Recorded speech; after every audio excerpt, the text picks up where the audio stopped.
Yeah.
For more than 30 years, we've published unique stories, insights, and case studies, from neural machine translation to racial bias and localization.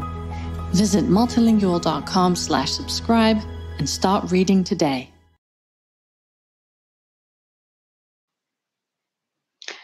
Hello, everybody, and thank you for logging in today. We will be talking about vicarious trauma and language professionals. And today we have an amazing panel of speakers. And please, let's all meet Andrea Henry. Can you please tell us a few words about yourself?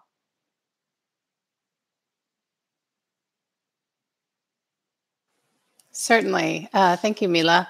My name is Andrea Henry. I'm a full-time interpreter and a part-time researcher.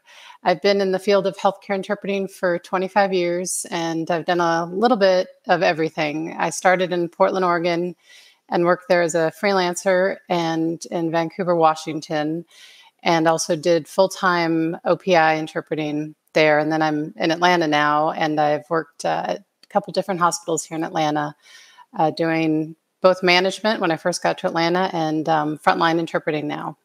Thank you for having me. Wonderful. Natalia Abarca. Thank you so much, Mila. Good morning. My name is Natalia Varka. I am a program specialist for language services for the Orange County Department of Education. I have been working in the county for the past 15 years. I am spearheading professionalization for educational interpreters. And here in Orange County Department of Ed, we manage the Multilingual Consortium, which is a professional network to give support and professional development opportunities for bilingual staff working in our schools. Also, I am a medical interpreter, and I am the main host for the Interpreters and Translators Conference in Education, hosted by OCDE, and we're starting next week. Thank you. Thank you. And Carla Foglin. Hi there. Good morning, everybody, or good afternoon, depending on where you're at. My name's Carla Foglin. I work for Steward Health Care. I'm an RN, but I've been a medical interpreter for many, many years in Portuguese. I'm also the executive director for diversity, equity, and inclusion, and I oversee ADA, Americans with Disabilities, and interpreters in that role as well. And I'm really excited that you're all joining us because this panel rocks. So I think you're going to have a great time. Thank you. And Judy Jenner. Good morning, good afternoon, everyone. I'm delighted to be here with such a distinguished group of all-female fellow panelists. And thank you, first of all, to Multilingual and, of course, to Mila for organizing this, and to the interpreters who are our colleagues who are interpreting us today. I want to make sure I watch my speed because this is supposed to be a pleasant experience for our fellow interpreters. I am a federally certified Spanish court interpreter, so my perspective will be from the legal side. I'm also a conference interpreter, but there is very little vicarious trauma in conference interpreting, I would say. I've been very active in translation and interpreting for about 2 decades.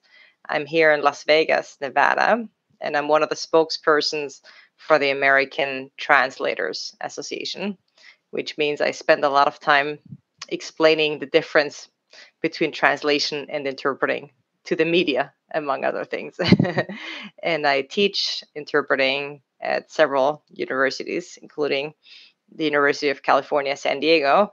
And some of my students have mentioned that they wish they would know more about this topic. So I've invited some of them here, also some students from the University of Nevada, Las Vegas. Wonderful, wonderful. My name is Ludmila Golovin, and I'm the CEO of Masterword Services. I started my career as a professional interpreter, and I worked both in business settings as an interpreter, and then since about 2001 in healthcare settings, and working with helping with cases for child protective services. So I had firsthand experience with vicarious trauma, and I started my journey learning about it in about 2006. And then, as a mission to educate our profession on what vicarious trauma is, and making sure that we are aware of the problem and that we also have access for different coping tools and help each other deal with vicarious trauma. As a side housekeeping note, please feel free to post your questions in the message right there on the right of your menu. You will see messages, so please post your questions there. We'll be happy to discuss them, and the last 30 minutes of our discussion today is dedicated to Q&A. And with that, let's start. So today, actually, mental health is brought to the forefront of a lot of different areas. And the last, but not least, example of it was Simone Biles during the Olympics, putting her personal well-being first, her mental health first, and actually stepping away from some of the competitions, which created a lot of discussion in the media. So I think in lieu of this, it's incredibly important that today, as we have representatives from all of the different fields of our professional interpreting, healthcare, education, judicial, conference interpreting, we have this discussion, and hopefully it sparks a lot of conversations nationally. So my first question to all of you is, what does vicarious trauma mean to you, and have you personally experienced it or seen it? And I'll actually start with Judy. Good question. Obviously, we're here to talk about vicarious trauma, and I'll be honest, I hadn't really heard about the term of art until a few years ago. I knew that interpreting in some tough judicial settings affects me. The words that come out of my mouth affect me, even though, of course, I'm neutral. I'm an uninterested party. I just interpret what's being said. The word "just," I think, is misused all the time. We interpret it, but it does affect us, and it's something we haven't really talked about much, at least not in legal and judicial interpreting. I know on the healthcare interpreting side that's been more so, but yes, I feel that there is something that happens to your brain after you listen and you process and you communicate a lot of very serious, very difficult things. When you're interpreting a homicide trial, those are things you probably don't enjoy hearing, right? And it does affect you, and we haven't really processed that in the judicial interpreting world. We're just supposed to be these robots who go through and interpret and then walk away. But I've felt the effect of my work in my dreams. I've been dreaming. I've had weird dreams for the last few years about my husband and I being stuck in a bad drug deal, and I can't get out of it because I interpret a lot of cases that have to do with drugs. So I've noticed it more lately. Maybe I've been more aware of it too. And I think it's good. I just don't know exactly what to do about it yet. I'll be very honest. Beyond going for a 10K run or a 90-minute swim, which is my way of coping with things, I don't really have any great debriefing. And I think there's a lot of reasons we don't have that yet in judicial. So I think we have a ways to go. And that's been my experience in a nutshell. Well, thank you. Thank you. Carlo, how about in the healthcare field? You deal with a lot of issues. So how does vicarious trauma affect, or what have you seen? And I think you're muted. I personally, as a nurse, will tell you that when I went to nursing school, none of this was even mentioned. Nobody mentioned vicarious trauma, but I'm a fossil, so I've been around for a little while. So that was a few years back. But I will tell you, the first time I heard about vicarious trauma was really during my interpreter training. You had asked how this impacted perhaps me personally. I will tell you that it wasn't until a couple of years ago that I actually made the connection about something that happened with me, healthcare related, and how it's impacted my life. When I was 14 years old, my dad was hospitalized with very, very bad headaches. And the doctor and the nurse walked down the hallway, and the whole busload of Portuguese relatives were there, some that I didn't even know. And they said, does anybody here speak English? My mom speaks 7 languages, but she couldn't speak anything but Portuguese. She was so stressed. So as a 14-year-old I said, I do. And he proceeded to tell me to tell my family that my father had a terminal brain tumor. I knew how to say it in Portuguese. It wasn't until my grandmother fell on the ground wailing that I realized, oh, this might not have been a cool thing to do. But it's funny because I get a different level of anxiety when I'm involved in end-of-life discussions with patients. And it wasn't until a couple of years ago that I kind of connected it, because it was so personal to me, and it lingered with me my whole life. My grandmother never looked at me the same way, that I realized that it's a trigger for me. Not that I can't do a good job with it, but it's a trigger for me. And I want us to think about during this conversation that as medical interpreters, most of us, not all of us, have at least heard the term. But what about that poor 14-year-old or 10-year-old or family member or our ASL, a deaf patient whose daughter is being asked to tell her mother that the father is dying? Those family members do not have the same resources that we have. Face it, we're struggling with this. It's painful. It leaves a permanent imprint on your soul. Then we let these folks go out into the world with not even knowing that they've just experienced something that may haunt their dreams, like Judy said. So, there's numerous examples that Andrea, I'm sure, can bring up with the healthcare, and I'm sure we'll talk about some more, but that for me was on a personal note. And Natalia, it seems like on the surface, if you are interpreting in a school, what trauma can happen in a school. But what type of vicarious trauma do you see for interpreters working in schools? And then how did you experience it? Yeah, so I am going to share also my experience. And like Judy mentioned it, I didn't learn about this term until a couple of years ago when I heard one of your presentations, Mila. And then all of a sudden it made a connection. So a lot of people feel that interpreting at schools is a parent-teacher conference or maybe a back-to-school night.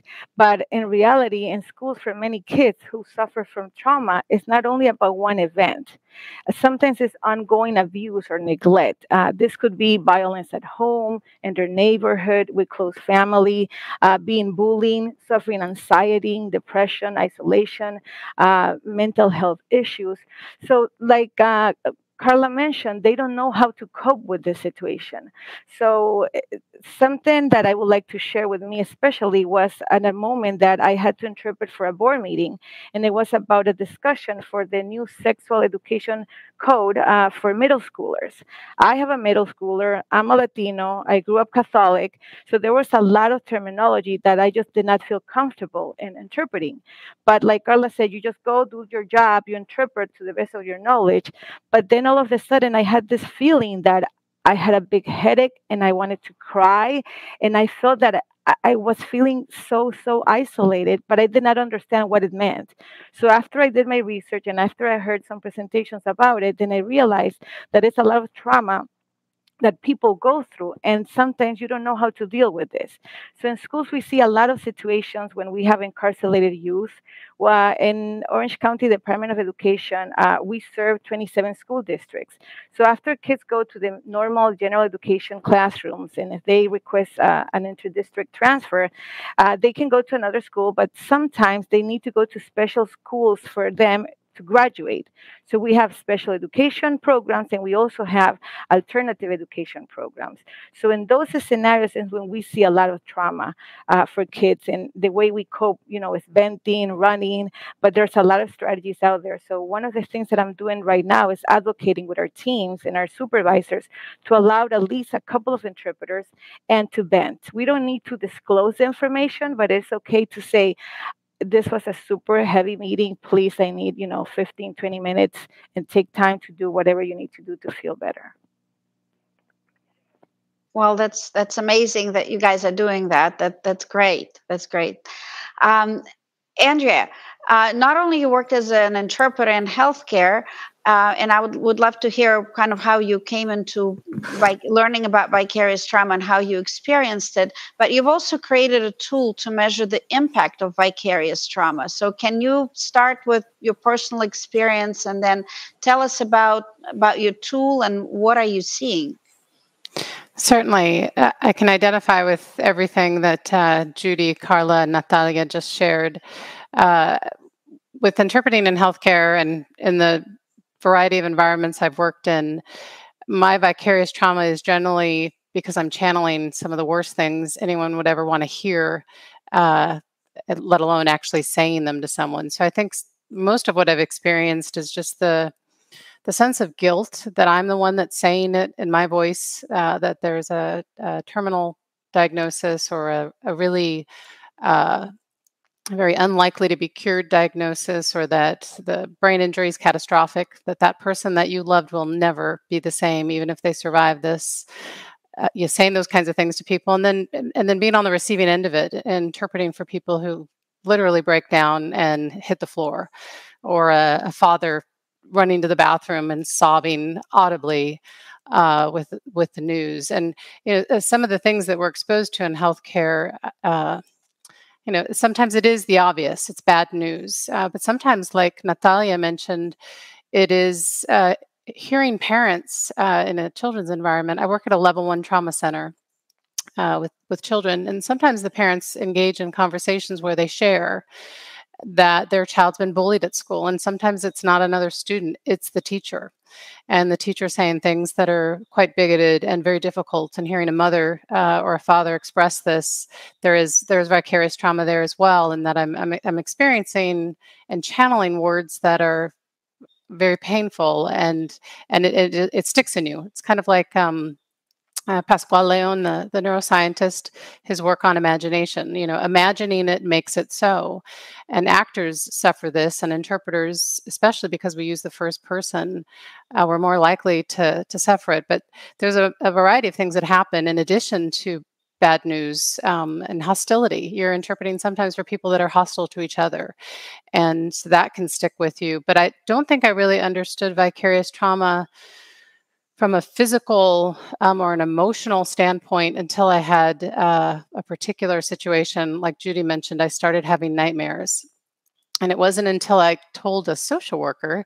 Social workers do tend to have more of an understanding of psychology. And when I gave her the characteristics of what I had interpreted for, she said, it was too relatable for you. It was something that I dealt with where I was interpreting for hours. Nobody could come relieve me. And again, I'm not really certain that would have been a good thing for this family, but the person's condition was similar to someone that I love, and it was tragic because something had gone wrong, and it didn't have to. And there was a person there as well, a family member who I was also interpreting for, who had the exact same role in the family that I do. And it was just too close to home. And I had nightmares repeatedly of death and the people that I love who had that same condition dying. And I had been interpreting bad news and bad stuff for a while, and I had other symptoms like thigh pain. I don't know why it sounds so odd, but I get pain in my thighs when I'm interpreting really bad news. I think I hold all my tension there. And so that was the first time I realized when it's really relatable, I think that's when people really understand it's real. I think a lot of interpreters who are new to the field or they're novice, they may interpret for bad news, but they don't connect. And that's a wonderful thing. If you're not connecting, you can kind of stay somewhat distanced and not have it affect you as much. Though I would also say I have interpreted for events that were with people that weren't necessarily relatable, but the tragedy of it was so human that it also can affect you as well, and certainly affected me. But I think from an intellectual standpoint, it affected me enough for me to realize we needed to change the way we look at it, and certainly the way we measure it as a component of workload for interpreters. And I will blame Natalie Kelly for this, and in a good way, but like really good way. And my surgery even was when I connect the dots, it was a good thing because I was actually home and had time to read my emails. But she asked how people were measuring workload, and I had discovered patterns. I knew there were patterns that I was seeing that didn't make any sense to me. They were not intuitive. but they were consistent. And when she posted that question, how's everybody measuring workload, like all the managers across the country, I responded with a massive thesis. And from there, I presented in 2008 here in Atlanta, and then I had someone else who I would like to lovingly blame, which was Otto Zellman, who walked up to me afterward and said I should contact Robin Dean, because what I was looking at, there was a precedent for it, at least in terms of the way we train interpreters. And so at Children's Healthcare Atlanta, we went about developing and validating a tool that measures interpreter mental fatigue in the encounter. It's not a chronic tool or not a chronic fatigue tool. It's not a tool to look at burnout. It's really looking at it as a component of workload and at the actual encounter itself. And so that at least satisfied in the sense that I could take some of all the negativity and the tough part about my job and put it into something that might eventually help us. Well, that's amazing, and it's important that everybody knows that this tool exists and it was developed, and we're able to use it. But when we experience trauma, we actually experience it first person, right? When we see somebody else's trauma, 100% of the people exposed to trauma are affected by it. And yet only about 60 to 70% of the people recover, which leaves interpreters in that other category of 30 to 40% because we're exposed to it on a continuous basis. And what I learned through my journey is that interpreters don't just witness trauma, they actually channel it, because as we are interpreting in first person, we're processing, we're hearing what the person, we're first seeing the trauma, hearing what the person says in the moment, then we are converting words from one language to another, which requires a more advanced brain processing with the first person.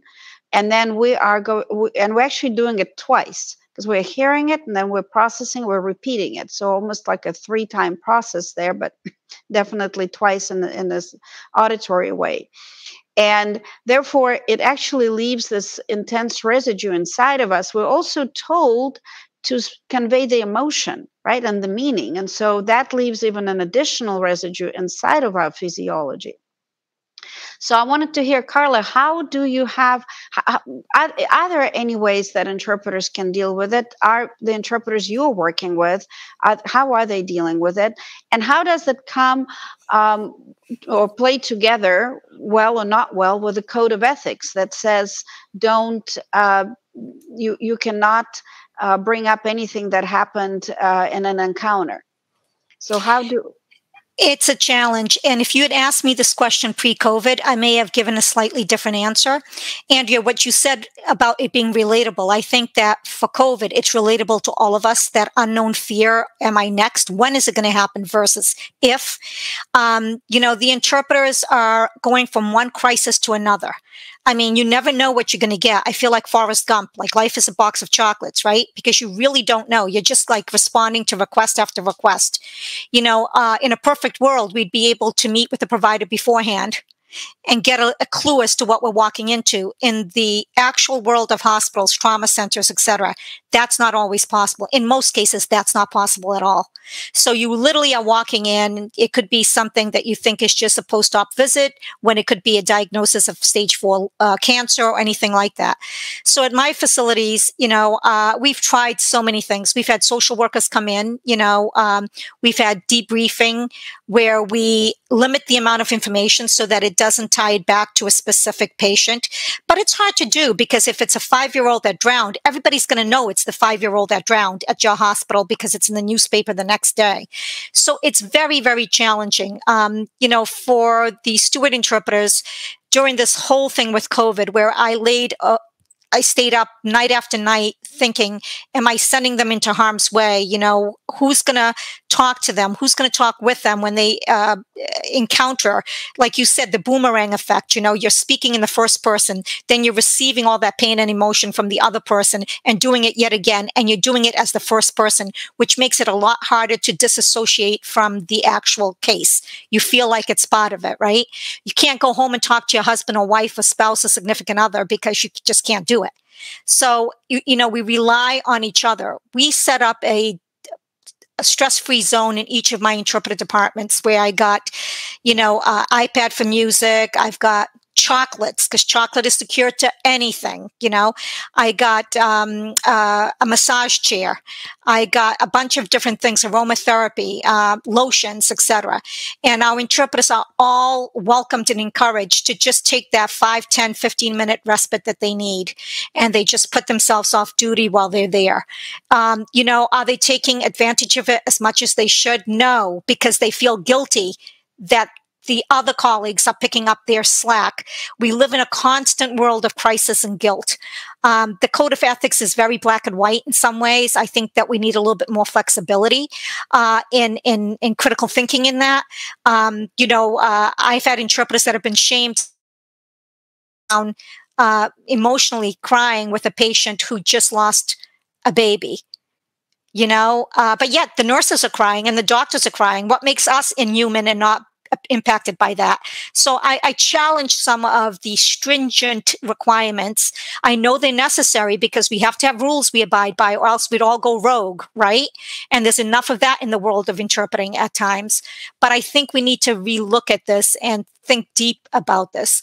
As a nurse, I choose the words I want to use and the message I want to convey. As the interpreter, you don't have that choice. You have to take the words and the way I said it and convey it. So it's very traumatizing, and there's no time in between assignments to really breathe. You can try to do everything you can, and the best I could do is just check in with the interpreters almost on a daily basis during COVID. My managers do it. We make sure that we look for cues. But people just think we're like robots. And we're human beings first, and there's nothing wrong with that. Shame on us for not being human, right? Or being told not to be. I remember a case where I got called to the ER stat, and no one gave me any notice, and they told me, trauma room, whatever. And I came in on the back end, and what I saw was a young person's skull with a big hole in the back because it was a gunshot wound. But what was worse was that it was actually an employee's child. And they wanted me in particular to interpret for her because they thought that my nursing might help. But no one gave me any notice. So I had to stand on the other side looking at the gaping hole and interpreting. So those types of things never leave your mind. You dream about them. You have nightmares about them. But who can you talk to about it? It's like, you don't want to go and talk to other people that are just as overwhelmed as you are. So I think as managers, as hospitals, we need to do better. We need to check in with our people, whether you're a nurse or an interpreter. But oftentimes the interpreters are left out of that configuration. It's almost like they realize that they're going to provide employee assistance counseling for the nurses and the doctors. But wait a minute, there were 4 interpreters involved. Why aren't they being pulled in? So I think we just need to challenge ourselves to do better. And to also recognize that the code of ethics exists to guide us. Absolutely. And I'm all for it. But at times, I think we need to question it a little bit. Well, and I think now is the time, especially as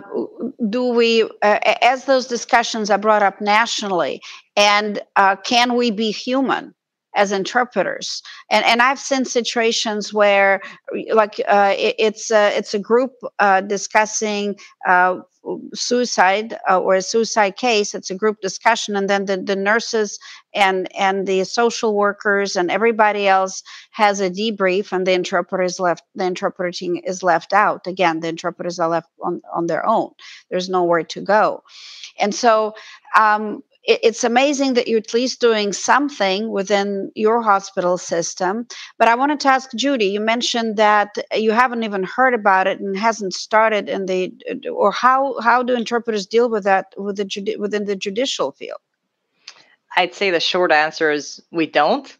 And this may sound shocking, but not surprising, that I don't think anybody cares about legal interpreters' mental health.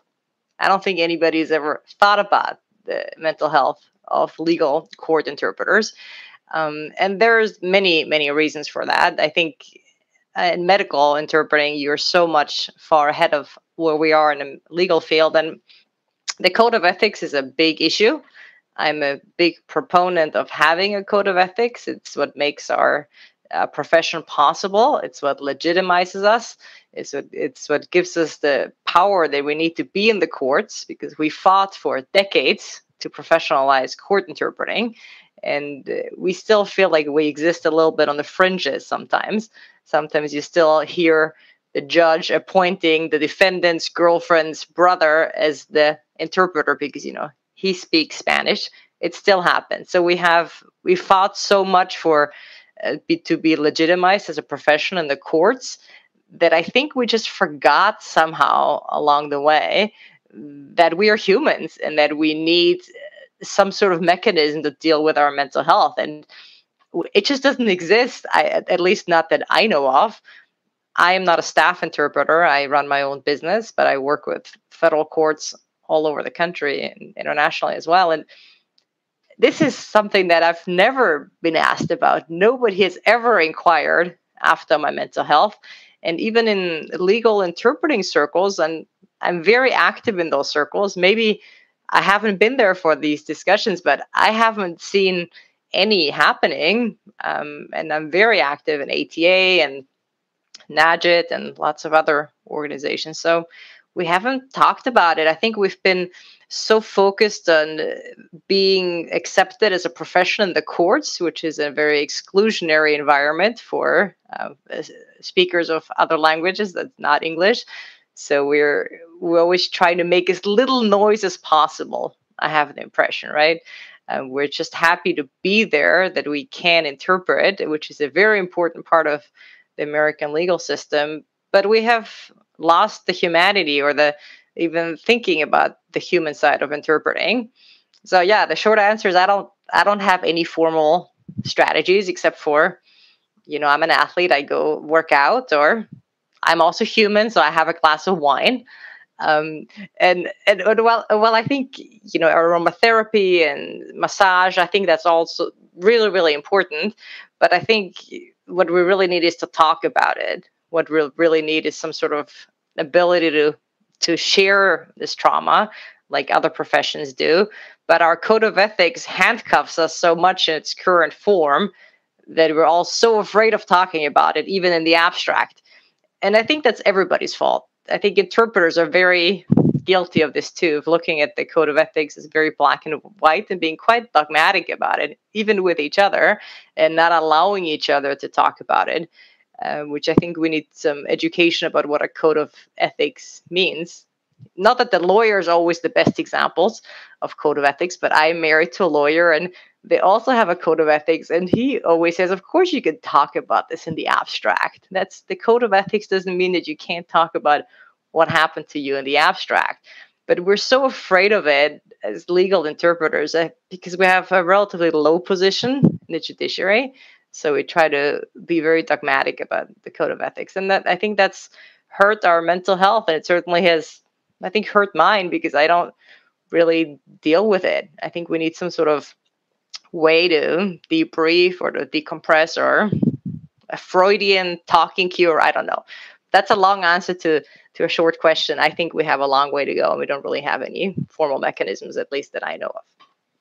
And even the airlines tell us that you want to put the head mask on yourself first before you can help anybody else.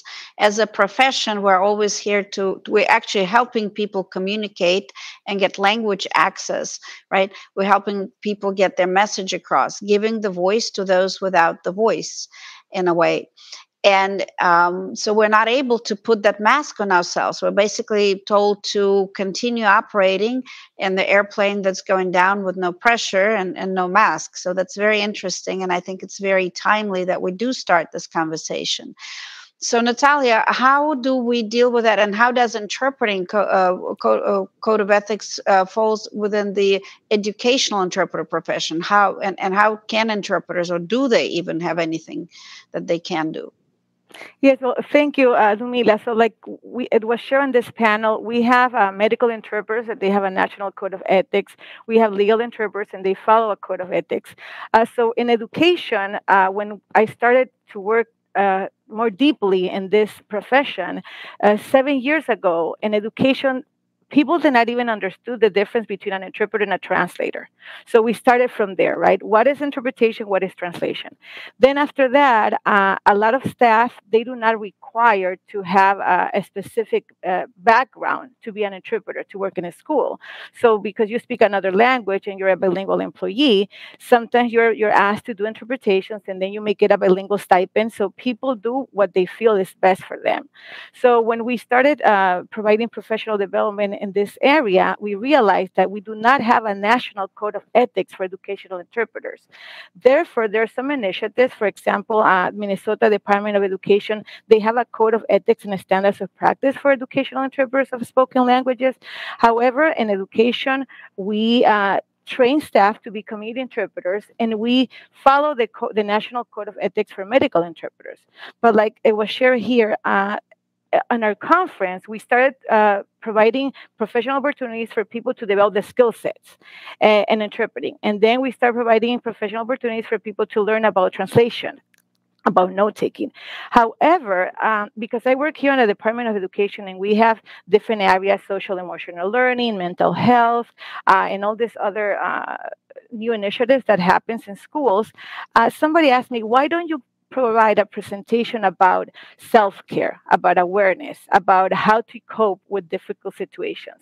So we offered the session, and surprisingly, it was one of the best sessions. We got the best reviews. So since then, we started including a session about self-care and social emotional care in our conference. So in education interpreters, they were not even aware that it was okay for them to ask for a break. They were not aware that it was okay for them to say, I cannot do this assignment because this topic might trigger me.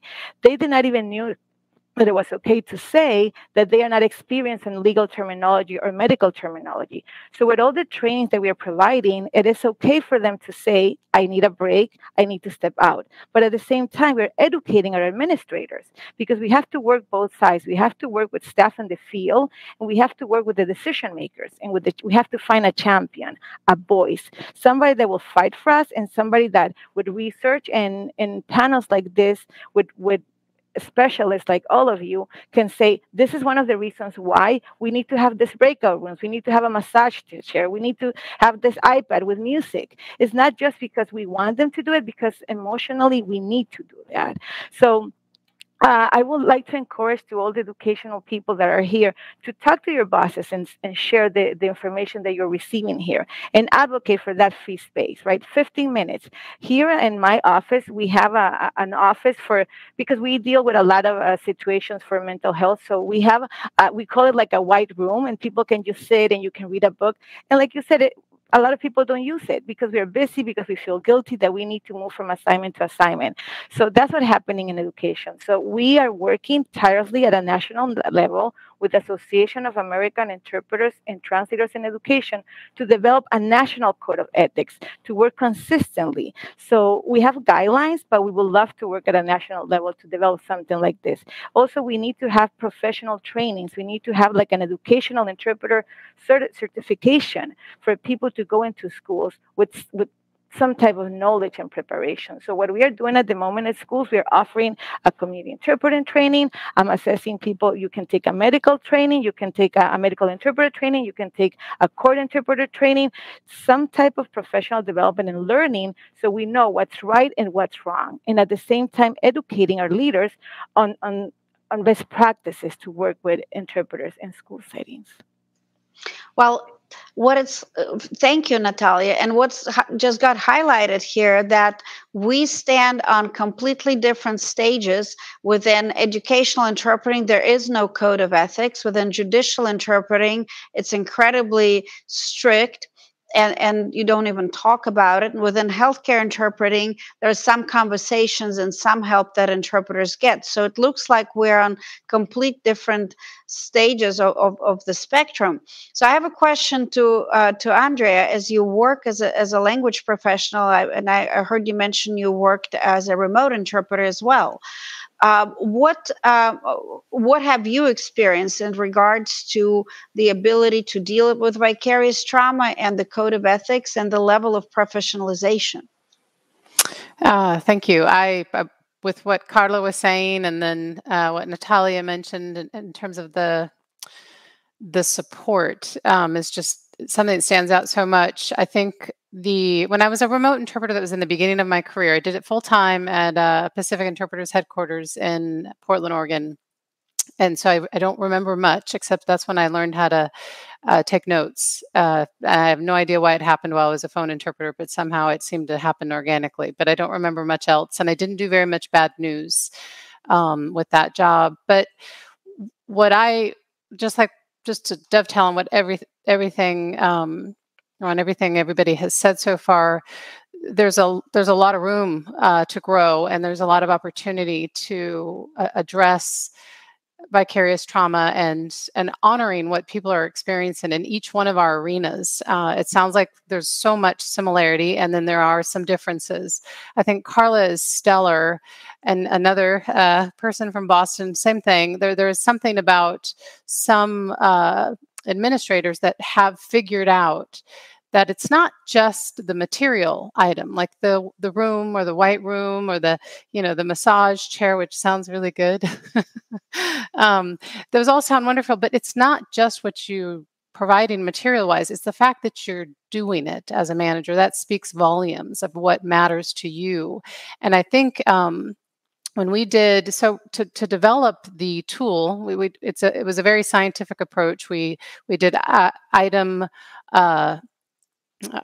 creation, or tried to figure out exactly what we wanted to measure. And then we went about doing inter-rater reliability and validation. And that process involves some anonymous surveys.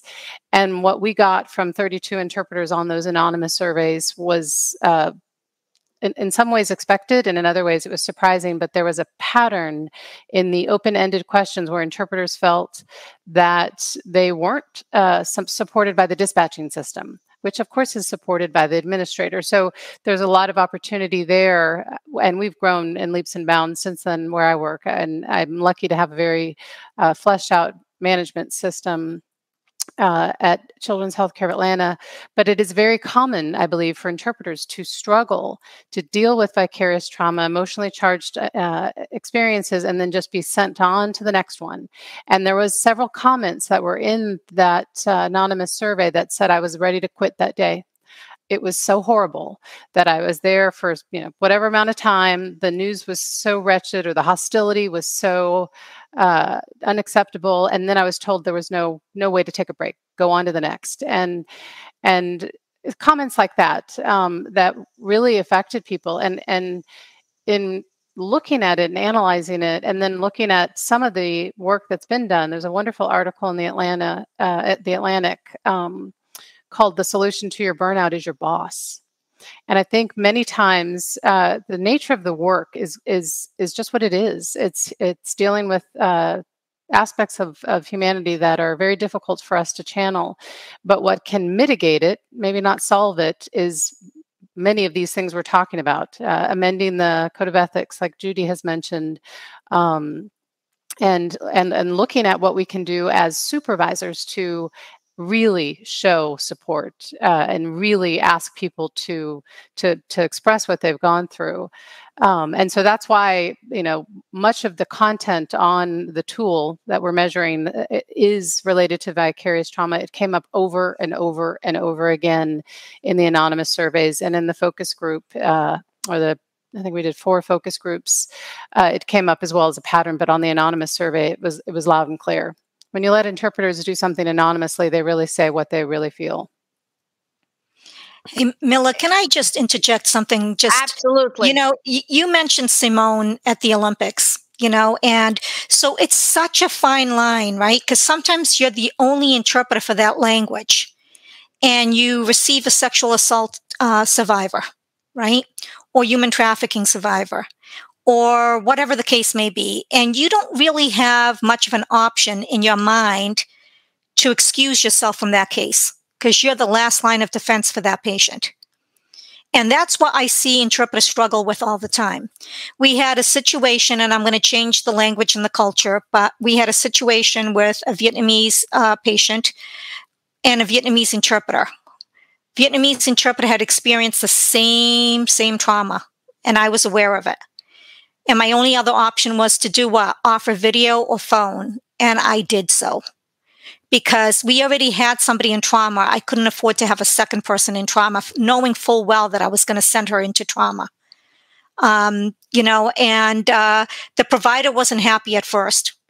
But I did what I thought was the best for all parties, because I don't think that interpreter would have been as good as an interpreter as she could have been had it not been something so traumatic to her personally. I want to also do a shout out to our remote interpreters. What we're trying to do is, in cases where I have to use video or phone interpreting for languages not on staff, and let's say it's a gunshot victim or anything that's very traumatic that we already know ahead of time, I actually ask the physician to call back, or the nurse to call back and ask for that interpreter, and to try to thank the interpreter and check in on them. Now, mind you, I've asked 10 times, it's happened 7, so I think that's pretty good. So I think we need to start taking care of each other and say, not on our watch is this going to happen. But there will be a time where the video doesn't exist for that language, the phone isn't going to work well for that language, where the interpreter is going to have to go into something that potentially is not the best situation. But I'm looking at Judy. I mean, Judy, I can't imagine you being in the middle of a homicide trial and then just saying to the judge, excuse me, I got to excuse myself because this is a trigger for me. I don't see how anybody is going to be able to do that and then continue to work in that field, because that's also what we do. We do this. We talk about it and the word spreads, right? So I don't know. Anybody else have any thoughts on that, that you want to share about when you can't excuse yourself, even though you know that you may be triggered? I want to add a little bit of a context to this, or a question to this, a little bit of spice. Okay. So we have, as interpreters, always been told that you do the best job when you're invisible. Yet at the same time, we're also we had to advocate, number one, for language access to begin with in this country. It's very different in Europe. In Europe, it's a given that language access and interpreting as a profession exists. But in this country, we had to advocate. And then we had to advocate that we're professionals. Again, this was a shock to me when I came to this country, because in Europe it is a profession, and here we had to advocate for that. And then on top of that, we're talking about that we're invisible. So how does this hurt us? Do we really do a good job when we're invisible, or does it help us? So if we can answer Carla's question in the context of being invisible. Oh, those are some many great questions. And I just want to say I have to leave a little bit early. So I think those will be my final comments for today, because I have an assignment in a few minutes. But this has been so great. I wish I could stay all afternoon, all the rest of the morning. But in terms of invisibility, yes, I do think this pseudo invisibility does hurt us to a certain degree. But I also see where it's coming from in legal, right? We've tried to keep a low profile, to do the job we've been hired to do, and to do it very well. But we've also been trained to make as little noise as possible. And we're still fighting for working conditions, for pay, for recognition. We're still so busy fighting for many things that we should have been done with long ago, that I feel like there's relatively little room for this mental health aspect. But the reality is, if we want to change the profession, especially for legal interpreting, we can't wait for it to change from the outside. We can't wait for the administrators of the courts to come and say, oh, we heard a webinar on vicarious trauma. Let's come up with something for the interpreters. That's not going to happen. Just like the administrators are not going to come to us and say, we're going to give you a raise because we think you're fantastic.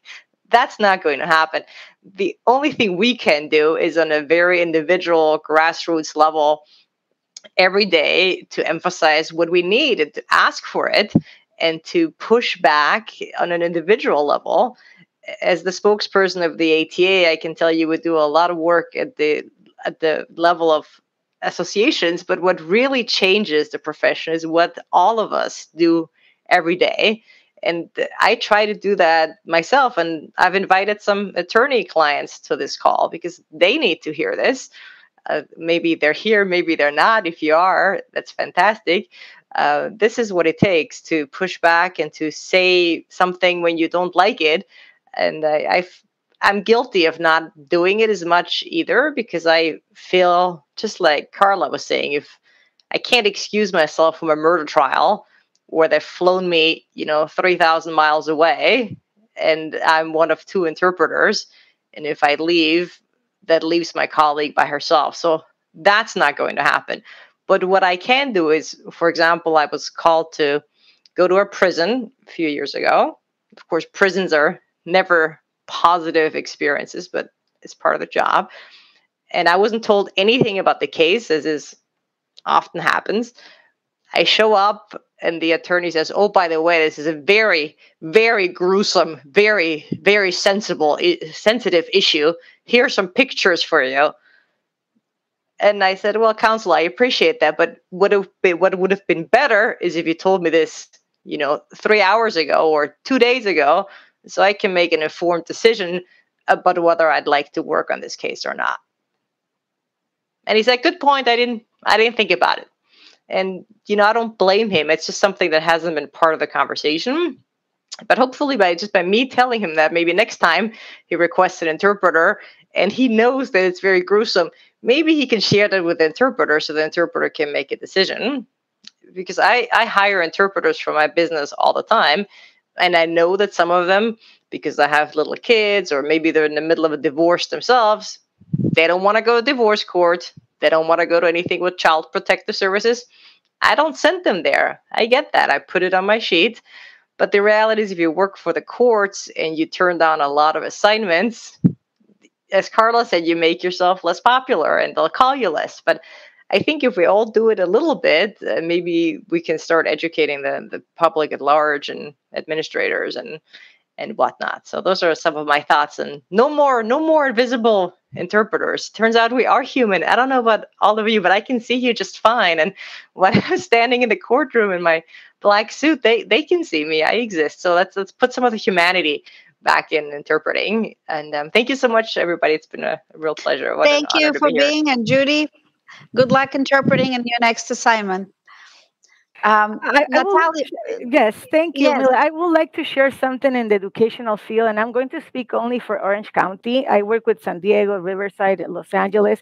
I know every state is different, but something that I'm seeing lately with the pandemic is that interpreters are now more visible than ever. We are here, like Judy mentioned, we are on the screen, we are on Zoom, we are on WebEx. So with the use of all the different virtual platforms, our teachers and our principals and our psychologists are seeing the complex work that we do when we are providing interpretation in two languages, doing it simultaneously online or doing it consecutively. So I'm seeing more opportunities for professional development. I'm seeing more the buy-in of some leaders. So like Judy was mentioning, we all want to be recognized. We all want to get a better pay. But when people see us in action and they realize how difficult it is, then we start having a voice there. So what we have implemented in Orange County Department of Education is an award for interpreters, but we call them the award of distinction because a lot of staff, bilingual staff, they are dual role employees. So they are not only community liaisons, they are not only bilingual secretaries, they also have to perform as interpreters and translators. Even that we do not have that title, my title is a program specialist for language services. However, I do interpretations and I do translations, and my team does the same thing. So we acknowledge them, and our administrators are aware of this. Like Carla was mentioning, it's word of mouth. People start getting motivating and encouraged. But that's what I can say in our experience that it has happened in the past 18 months. We are now more visible. I have a lot of compliments for a lot of directors. And I can share a quick example. We needed for an event, 2 people needed sign language. So we hired 6 sign language interpreters for an 8-hour conference for 3 consecutive days, and people were amazed on the wonderful teamwork that they did. Interpreting for 2 people, 6 sign language interpreters for 3 days. It was like one of my best accomplishments, because getting the buy-in on the why we need to have coverage, on the why we need to have two people providing the service for one attendee, and therefore it became, a team of six, and seeing how exhausted we can be after a virtual meeting or after a virtual assignment. So these are practices that I'm encouraging everyone, to start sharing. I know some of you may feel isolated. Some of you are in a different state of development. Some of you have different type of administrators. But if we are all working on this together, we will have a voice, and our voice can get stronger. And Andrea, what are your comments on all of this? With regard to invisibility, I would definitely agree with the idea that clearly I'm not invisible. There's nothing about me in that room that family does not see. Everything about my height, my gender, my ethnicity, my accent, my tone of voice, and my use of culturally appropriate filler words, for example, all of that is very visible. And so in the beginning of my career, I did try so very hard to be invisible. And I thought I was doing right. I thought I was doing right by my code of ethics. I thought these are the rules. I need to play by them. And this is going to be a beneficial thing because there must be some reason that we're supposed to be invisible. Though I will say on the code of ethics, it does not directly say that with IMIA, NCIHC, or CHIAs, though we've extrapolated the idea from most of our training that, the idea of pulling yourself out of the dynamic is the best thing. And I will say that I think when we do that, we're completely contradicting normal communication patterns. Communication generally involves alignment. It involves socially aligning or socially distancing by the things we say and the things we do. The formality of our speech or the lack of formality brings us closer or further away. There are certain things, and I've would definitely recommend Robert Lee. He's a sign language interpreter, and on the NCIHC Trainer to Trainers series, he will be speaking, I believe, in November. But he talks about this quite a bit, that the aspect of maybe being very much removed from an engaged set of parties does not help communication in the way we think it does. In fact, it potentially could prevent alignment between everybody in that room when the interpreter is creating an unintentional barrier by being, very dry, very cold, somewhat removed, and not allowing for some degree of natural communication expectations. And so I definitely would say that at this point in my career, I disagree with that. I also disagree with the idea that we're not supposed to look at people, as if, we're just supposed to be interpreting and staring down. And I honestly have had a colleague years ago who was asked to leave, a lovely person who, from their training, extrapolated that they should work very hard not to stare at anybody in that family conference, and actually had their hand over their eyes. And so the providers asked to not have that interpreter again. And sadly, that interpreter again, like I mentioned earlier, thought that they were doing something that was ethical and that was good and that would help everybody else get closer and align and not be a part of that. So I would say that I don't think it's the way to go. I think there's ways to navigate it, to still make those two parties as close as possible and not to get in the way. But I think when I think I'm invisible, I'm actually, or if I try to be invisible, I'm getting in the way. But I would say with regard to healthcare, like Carla has mentioned, everything about healthcare, it's a win-win. It's collaborative, and legal is definitely antagonistic. There's a win-lose kind of dynamic. And in healthcare, I argue that interpreters should be part of the collaboration. We should be part of the solution, and we should be part of what makes people comply with a plan of care, which is trust. So if there's something about me that I don't think they could trust, I should, maybe ask another interpreter to come if I feel like there's something that family could align with better. That's one potential thing for me to identify what allows that family to do what they need to do, and to recognize that my place in that might help. It might harm my gender, my race. All those things come into play. But healthcare is about trust, and it's about helping somebody achieve health or or not die as soon. And so everything that we do has to be aligned with that philosophy. And with that in mind, I want to segue into the idea of second victims. So interpreters, while we're experiencing all of this vicarious trauma at times, maybe we're experiencing mental fatigue from other characteristics of the encounter, we also worry that we're making mistakes. And it's a tremendous amount of anxiety for interpreters to recognize, oh my God, I don't know what I just said, because of the intensity in that room and everything that's happening and words flying simultaneously, and you're doing the best you can. And what they've found in healthcare is that when doctors and nurses make mistakes, they generally are the second victim. So the first victim is the patient that suffers the mistake. The second victim is the person that caused it, and they suffer too. And it's a tremendous loss, especially if that person quits the field, and they do when this happens. And so looking at it from an interpreter standpoint, when we did those anonymous surveys, there was an overwhelming majority of the interpreters who said that they were worried they were making mistakes or that they missed an important part of the information. Between 81 and 95% of the interpreters agreed that they didn't know how to navigate all the complexity happening with intense encounters. Some of them being vicarious trauma, some of them being other reasons. And so they're suffering that as well. And it's impossible when you're interpreting to really monitor yourself 100%. Sometimes when you've made a mistake, or you look at your notes, I do sometimes, I'm like, ooh, hold on, I missed that last symptom. I wrote it down, somehow I didn't read it.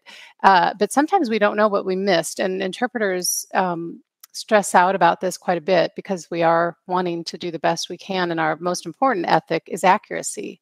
And so I think it's important for us to look at us as second victims in that regard, where because of the intensity and the stress and the sustained vicarious trauma or the sustained emotionally charged encounter, we're more likely to worry that we're going to make mistakes. And that worrying can cause us to feel even more compounded stress. Wow, that was a lot of great information. And Carla, if you can make a comment, and then we will go to the questions from the audience. I think this whole thing about invisibility it blows my mind in so many ways, but I think that some of it is on to us, the managers, the administration, to also try to rectify. Real estate, the top 3 words for real estate is location, location, location. For me, for interpreters, it's visibility, visibility, visibility. And by that, I mean we need to be present. We need to be at the table. So we should have interpreters on the pain committee, on the quality committees, on the ethics committees, on the patient satisfaction committees, on discharge planning. We should be at the table as part of the clinical team, because sometimes we're that missing link that they're just not seeing. For instance, a hospital that has a high recidivism rate from patients coming back after being discharged. While they stratify their data by age, insurance, education, etc. Oh, what about language? Are we seeing a trend that maybe there's a higher Vietnamese population coming back to our ERs less than 30 days later? Did we look and see what else might be missing in that component? Well, if you have an interpreter at the table, perhaps that will be brought up. So to me, I agree with Andrea. We're not invisible. There's no way we can be invisible. It's a small room. I mean, you're practically in each other's uniforms, no pun intended, because you can barely move around. So how can that be? I also agree with Natalia that, I think that COVID, if nothing else, has really raised interpreters to another level of respect, especially those of us that were at the bedside, at the front lines, and remained present, whether it was helping virtually, in person, however we helped, our sign language interpreters that stepped up, our remote interpreters. So I kudos to all of you, but, challenge yourselves to become more involved on committees if you can, because that's when people will gain trust in you, because you have something valuable to add that they can't add. And thank you for that. I think that's very important that we all, take a big call for action. But I would like to take the time right now for the questions from the audience. And I believe one of the very first questions was, what about freelancers? Freelancers that basically go to a job and then leave and and also freelancers, sometimes freelancers that work remotely through VRI OPI system that are even, quote unquote, less visible. So, Natalia, how does the educational system, how do you guys handle freelancers, and do you have any support for freelance interpreters? So for freelance interpreters, we have staff that we call them at will employees. So it will be like on call. So we consider them part of our staff, and they're invited to all our meetings if they have free sessions. Sometimes we also outsource services. So we contract language services providers, companies privately, and they will follow their practices of their organizations. But we're always encouraging our staff, even if we have freelancers that are coming to do an assignment, we make sure that they have the information they need, which, it will be a dream because not everybody can have the information beforehand. But we make sure that they're paid. If you work 1 hour, the minimum hour pay is 2 hours, and they can take time for themselves. We have had cases where a freelancer employee, may have experienced something personally and they excuse themselves. So we go ahead and we've processed payments.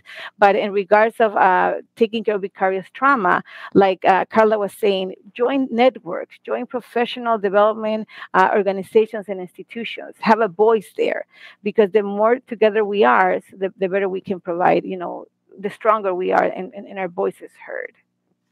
Carla, go ahead, Andrea, go ahead. I was just going to add to that I think because, and it's a really good point to think about freelancers as well as languages of lesser diffusion or languages that just aren't as common as those of us who speak Spanish in most of the country. We are very privileged as Spanish interpreters to work with a lot of other Spanish interpreters, to maybe be a staff interpreter at a facility. All of that is a tremendous benefit to us.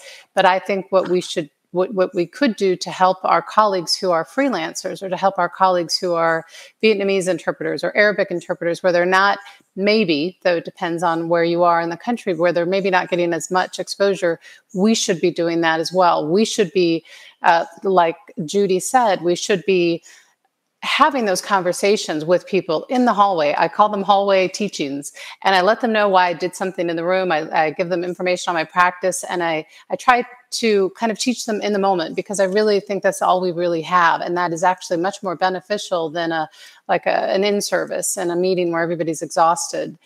So I think we could use that. Like, I work at a hospital. Most of us are Spanish interpreters, but there's all these other languages that are coming from vendors. And I think it should be up to us as the people that are physically there on a daily basis to help others understand what they need to do around letting someone take a break, what they need to do around, a 2-hour discussion of a bone marrow transplant for aplastic anemia. Give them a little heads up. Oh, hey, I know you guys have a Vietnamese interpreter coming next week. Remember, like with us, give them breaks. Let them know, hey, at the 30-minute mark, we're all going to take a break.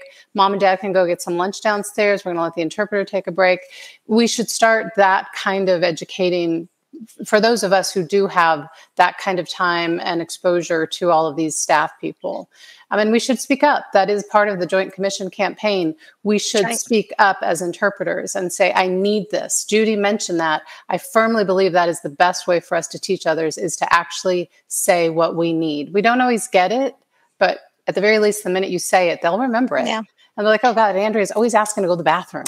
Right, yeah. Always got to go to the bathroom. I don't care. Go ahead, Carla. I think that for those of us that are in management or that have anything to do with contracts, for Steward, we don't have freelancers. We contract with agencies who provide us interpreters. In your contract, you should have something stating how do they take care of their interpreters. Is there a person that can debrief with them? Is there any vicarious trauma training? Is there any other trainings other than HIPAA, which everybody does? But do they do other trainings? I think, we also have to stop thinking of these interpreters as those interpreters and us. This is our team. They're partners in our success. Without them, we would have lost hundreds of thousands of people potentially during COVID if it hadn't been for other people that are not part of our staff team stepping up and coming into our facilities. We have to make sure that we give them appropriate PPE. In some hospitals, they were refusing PPE for agency or freelance interpreters that were coming. Well, you're inviting them per Joint Commission standards. You're responsible for every life on your campus. And a vendor is the same as a employed staff person as far as that perspective. So I think, for remote interpreters, it's a little bit more challenging. You should really ask your agency if there's a process in place. If you have a very, very difficult case, some agencies will give you a 10-minute respite where you can take a break and not have to take another call. I know that 10 minutes doesn't sound like a lot, but it is a lot for you to be able to just close your eyes for a moment and breathe. You should ask if there's somebody in the agency that you can talk to if something's really sitting heavy on your chest. So, again, if you don't ask, you never know what the answer will be. And if the answer is one that you don't think is right, then do yourself a favor and start looking to go elsewhere. You're in high demand right now. So, we need interpreters. And as you know, the need is getting even larger by the moment with situations that are happening in the world right now. And it's a very important point, Carla, that you bring up, because on this call right now, on this panel, we have people who are very involved, both with the profession and, with both you, Carla, and you, Natalia, and Andrea, you've taken your organizations to a different level of awareness about this. But what advice do you have for interpreters that are, dealing with organizations that don't have any level of awareness, because very many hospitals, very many school districts, very many courts, don't even understand the difference between translation and interpreting, and B, don't understand, see us as quote unquote, the less noticed we are, the better is our job. And also don't understand the difference between a bilingual person and a professional interpreter. So what advice do you have for freelance interpreters that are stepping into that situation despite of all the challenges, but to help that person without a voice get access? And that's a question to whomever any of you who want to jump in first. So for me, if a agency interpreter stated something that they needed help with something, I would treat them the way I treat my team interpreters as much as I could.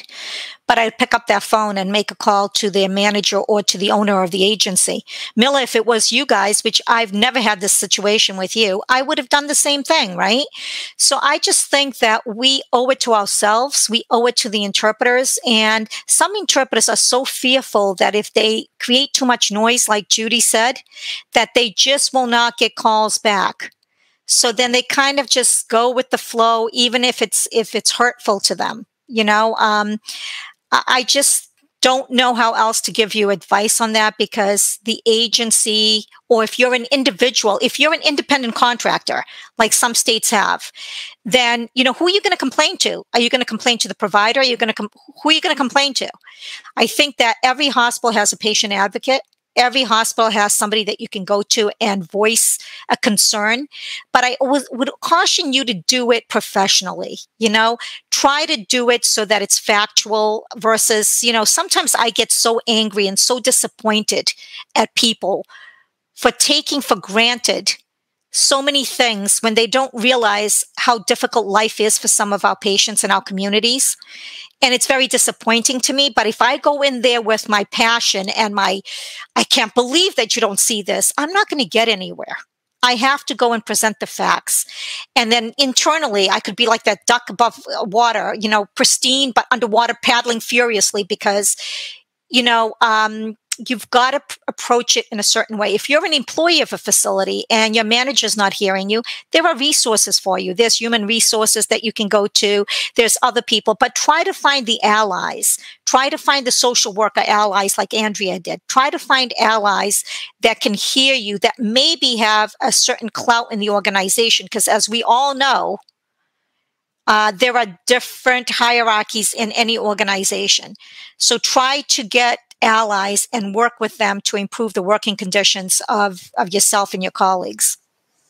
Natalia, what about an education where the level of awareness and level of professionalization of our field is even less? What advice do you have for freelancers? Yeah, so I do agree with Carla. You have to find that contact person. It might be, whoever hires you. I know if you're a freelancer, you go through a company. I always encourage people and interpreters to ask for a debrief meeting, even if it's not possible or feasible. So I always start saying, I want you to give me feedback about my performance. Do I speak too fast? Did I did it well? And then it's the opportunity for me when they ask me, so any feedback that you have for the team? So then I will say, I would love to have a break. The topic was super strong, or ABC, whatever situation it is. Like Carla said, being very factual, the facts, not feeling yourself that you are not being acknowledged. But the first thing I will say is try to get in contact with your contact person, whoever call you, whoever is the teacher, whoever is the principal in that meeting, and perform to the best of your ability, and then ask for an opportunity to speak. Maybe you're not going to get the opportunity that day because people are busy. Maybe you're going to go next time. Maybe you already know the team. Maybe it's going to be the same nurse depending on the school you go. But that's the first step that I will do.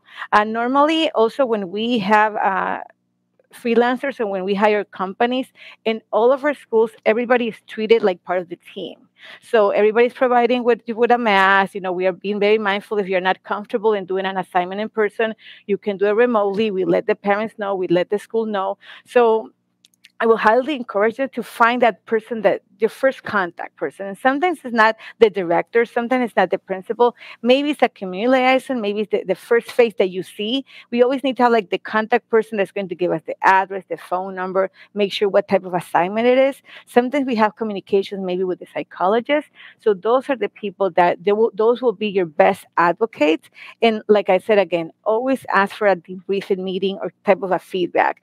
It happened to me personally. At the first time, maybe they don't have time. Maybe the second time they don't have time.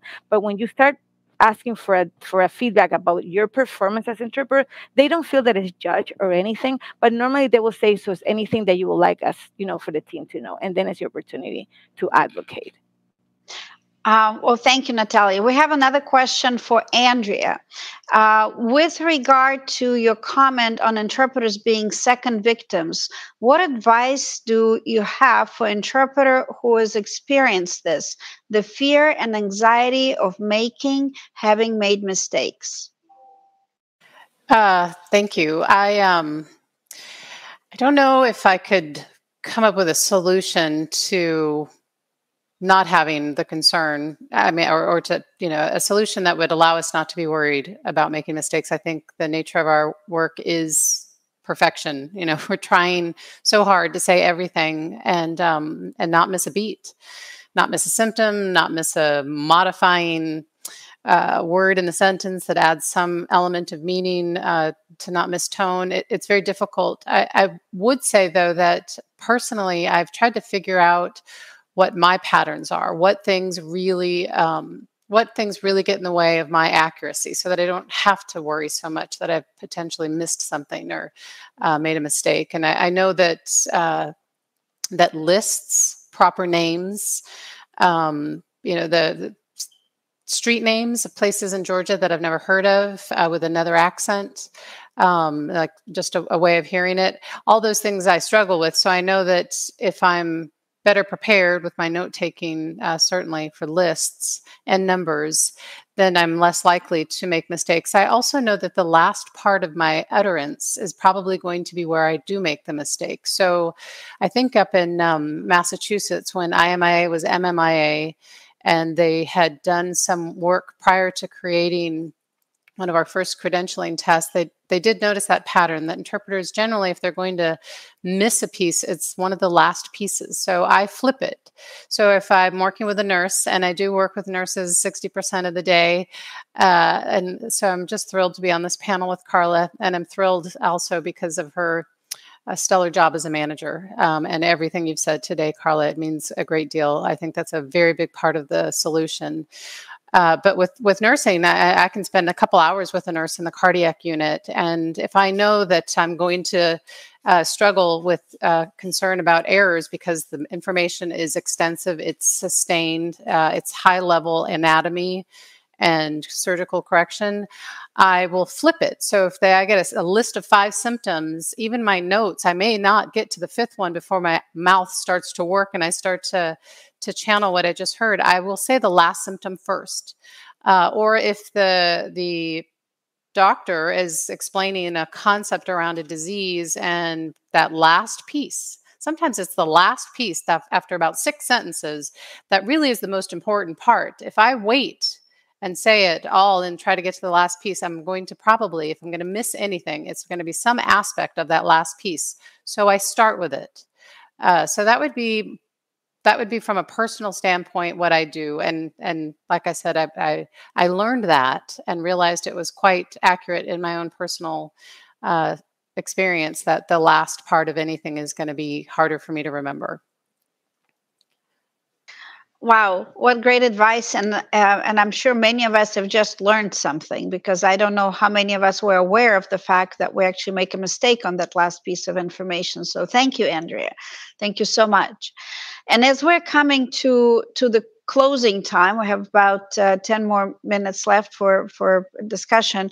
I would like to ask each one of you to reflect on what do you think we can do, each of us practically, to affect change in our field, to affect change both within the professional organizations in our field, within client organizations that we work with, within professional interpreter associations, to affect on every level. What can each person who is listening today do to basically affect positive change? So, Carla, we'll start with you.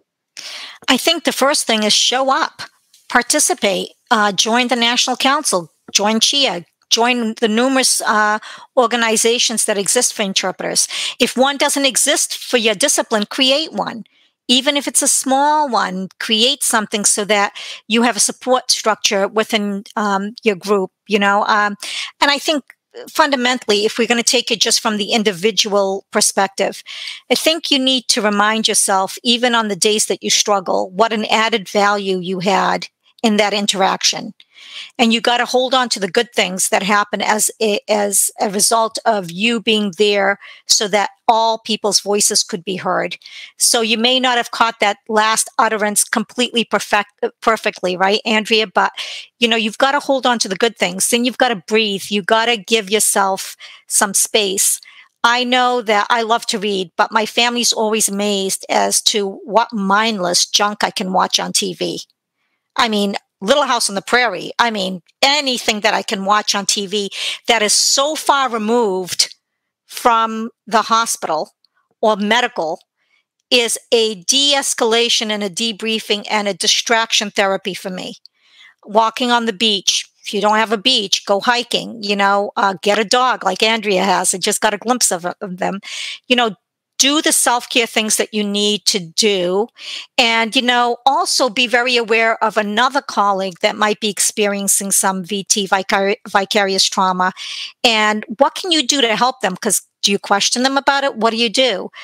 Just sit and listen and say, hey, I'm here if you want to talk. And sometimes just them knowing that is enough to, maybe they won't take you up on the first time or the second time, but they'll take you up on it. So I don't know what else to share because it's so individual to each person, right? There are certain cultures that are much more forthcoming. Like my family, if they're in pain, you know exactly how much pain. Okay. There are other cultures that are much more conservative and reserved, and emotions is not something that, or expression, or even talking is not something that's so readily prevalent, maybe. And it varies by person to person in that culture. So it's finding what works for you, finding that place that you can call a safe haven within your work environment. And when all else fails, bathrooms are a great place to just hide for a few minutes, right? So I'll defer to Natalia and Andrea for any other additions. Well, Natalia? thank you. In addition to all the amazing things that Carla shared, I will strongly encourage interpreters working in schools to get trained. Training. Try to get as much trainings as you can. There's a lot of free opportunities out there in the market. There's a lot of free webinars. Join professional organizations. Like Carla mentioned, we have spaces together where we can develop code of ethics, best practices, governance, bylaws. So I encourage you to join all these efforts. And also try to get at least 40-hour training for community interpreter. Learn your boundaries. Is this something that you really like, that you want to pursue at a school? Perfect. Do you want to be a bilingual secretary? Do you love interpretation? Even if your school district does not pay for it, there's a lot of professional development opportunities that they're not so expensive for you. And now that everything is going online, even prices are lower. But if you really want to perform at the best of your knowledge, if you want to be considered professional, if you want to be top notch, if you want to get at that level, you need to get training. In schools, we have the difference between untrained staff and trained staff. So a lot of us maybe have a degree in your home country. Those degrees are super important because that tells you that you have that academic language that is needed. Maybe you need to learn a code of ethics. Maybe you need to learn some best practices. Maybe you need to learn that it is okay to ask for breaks. However, I highly encourage bilingual school staff that want to be interpreters and translators in this field to get trained and also join networks. There's a lot of free networks that you can join. There's a lot of conversation that you can be part of. And in this way, we could, that's a positive note that I would like to share with you. Andrea. And Natalia, I want to acknowledge you because you're the living example of, and if something doesn't exist, create it. There was no association. You started this whole movement to professionalize educational interpreters. So this is an example of, and you weren't even an interpreter when you started, right? You kind of fell into the profession. So I really want to acknowledge you, and I'm sure people can contact you if they have questions, if they want to do the same or create something in their area. I'm sure you're available for questions. And I know you have a great conference coming up, little promotion for Interpret and Translation Conference that's coming up in Orange County for educational interpreters. So it's happy to help anyone. Just email me, and if you want to start a consortium at your site, if you want to start how to get the buy-in from your administrators, I'm more than happy to help you. Thank you, Natalia. So Andrea, now okay, to you. I'll be quick, but I've got a few things because I wrote these down in preparation for this question, and I will definitely just agree with the idea that we've got a lot we can do, and there's a lot we can do as a group. So just the idea of a consortium, I think thinking about freelancers and thinking about languages of lesser diffusion or interpreters that aren't getting these opportunities to do this day in, day out with the same providers and even the same families, that gives you a tremendous opportunity that freelancers don't have. So the idea of a consortium of agencies, of companies that actually work together so that there's a round table of experts who are supporting freelancers, whether or not they're doing remote work or they're doing face-to-face, that would be wonderful. And on that note, a white paper. I think if we could write, again, with a group of experts in each one of these arenas, in Natalia's field, and with Carla, with people that are managing interpreters, if we could take all these bits of expertise and turn them into a white paper, something that we could give to administrators who say, well, why does an interpreter need this? Or what am I going to do with this interpreter? And why are you asking me this? A white paper is a wonderful way to start. And on that note, I think there's a huge business case for what we're talking about. When you lose expert interpreters because they've experienced sustained vicarious trauma, or they've experienced so much complexity in their work that they're constantly worried that they're making mistakes, or if they've made one that was brought to light and they felt ashamed by it and they leave the field, just like nurses do, just like doctors do, we have a tremendous opportunity to prevent that. So we're preventing the loss of investment with these people that have been in the field for over a decade, once they've hit that expertise level, and you're preventing the loss of revenue in the future. You might have an agency, you might have a group of interpreters like Carla has. I think her average tenure at Steward is 22 years. When you lose someone, and I think at Cambridge Health Alliance, I'm going to give a shout out to Cambridge Health Alliance and Absolutely. Vanessa, 29 years, maybe 30, one of the interpreters that I got to meet there when we did the training for the tool, the CFI tool. When you lose those people, you're losing the investment, and you're also losing future revenue, especially when you consider even though we don't charge for our services in a hospital, we are part of the billing process. It is ultimately part of what makes us amazing is amazing interpreters. And with companies, it's a direct loss of revenue. So there's a big business case to be made. And then in addition, I would say, like we had talked about in some of our meetings before today, the supervision model that Robin Dean argues is something we should look at and possibly amend our ethics, like Judy had mentioned. And also just, and again, it's on here on my list, the support by managers is huge and I'll give another shout out to St. Jude. I got to visit St. Jude in Memphis in 2019 and get a tour with one of the interpreters, Noemi, and I also got to meet for the second time the manager there. They have a model where I watched and I was like, wow. The interpreter's like, oh, hi, nice to meet you. And they walked into the office, shut the door, and they sat there and talked about the case because they were dealing with a tough case. And I was told later that is the standard. That manager lets you come in, shut the door, and just let it out.